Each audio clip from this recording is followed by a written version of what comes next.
এর আগের ভিডিওগুলোতে তোমাদের কল্যাণ ইউনিভার্সিটির আন্ডারে বিভিন্ন কলেজগুলোতে 6th সেমিস্টার রাষ্ট্রবিজ্ঞান ডিএসসির আন্ডারস্ট্যান্ডিং সাউথ এশিয়া টপিক থেকে সমস্ত বড় প্রশ্ন উত্তর আপলোড করে দেওয়া হয়েছে।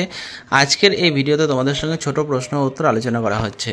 তোমরা যারা মনে করছো এই ছোট প্রশ্ন বড় প্রশ্ন উত্তর সহ সমস্তটা সংগ্রহ করবে, তো সেক্ষেত্রে তোমরা স্ক্রিনে দেওয়া নম্বরে 150 টাকা পেমেন্ট করে হোয়াটসঅ্যাপে তার স্ক্রিনশট পাঠাও, তোমাদের সম্পূর্ণ পিডিএফ কপিটি পাঠিয়ে দেওয়া হবে। এছাড়াও তোমরা অন্যান্য বিষয়ের ডিএসসি, জিই, এসএসসি পেপারে সাজেশনের জন্য তোমরা স্ক্রিনে দেওয়া নম্বরে যোগাযোগ করতে পারো। প্রথম প্রশ্ন, ভূ রাজনীতির সংজ্ঞা দাও। পরবর্তী প্রশ্ন, গণতন্ত্রের সংজ্ঞা দাও। কর্তৃত্ববাদ বলতে কি বোঝো? রাজতন্ত্রের সংজ্ঞা দাও। যুক্তরাষ্ট্র বলতে কি বোঝো? শাসন বলতে কি বোঝো? সুশাসনের বৈশিষ্ট্য লেখো।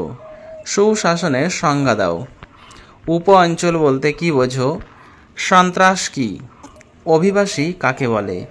শরণার্থী কাদের বলে? আশ্রয় প্রার্থী কাদের বলে? উদ্বাস্তু কাদের বলা হয়? পাকিস্তানের গণতান্ত্রিক অস্থিরতার দুটি কারণ লেখো। বাংলাদেশের সঙ্গে ভারতের সহযোগিতার সম্পর্কের উদাহরণ দাও। বাংলাদেশের সঙ্গে ভারতের অসহযোগিতার সম্পর্কের উদাহরণ দাও। ভারত ও বাংলাদেশের মধ্যে কোন চুক্তি স্বাক্ষরিত হয়? বাংলাদেশ ও ভারতের মধ্যে পানি বন্টন চুক্তি কত সালে হয়েছিল? ভারত ও বাংলাদেশের মধ্যে ফারাক্কা চুক্তি কি?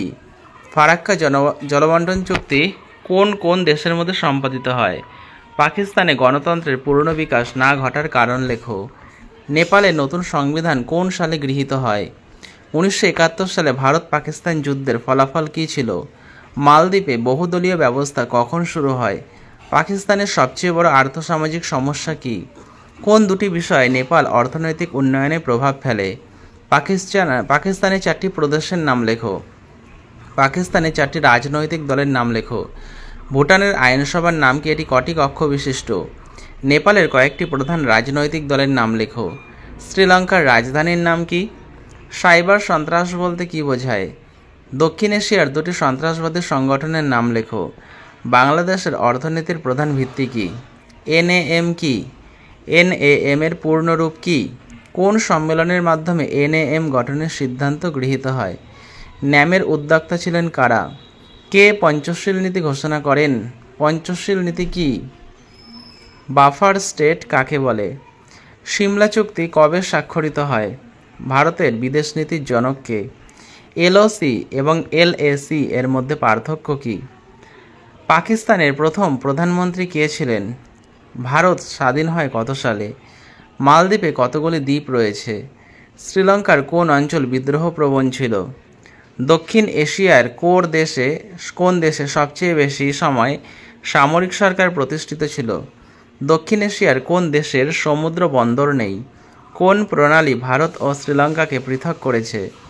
দক্ষিণ এশিয়ার প্রধানমন্ত্রীর নাম কি? ভারত পাকিস্তানের মধ্যেকার সীমারেখার নাম লেখো। শ্রীলঙ্কার পূর্ব নাম কি? পাক ভারত যুদ্ধ কবে হয়? দক্ষিণ এশিয়া বলতে কি বোঝায়?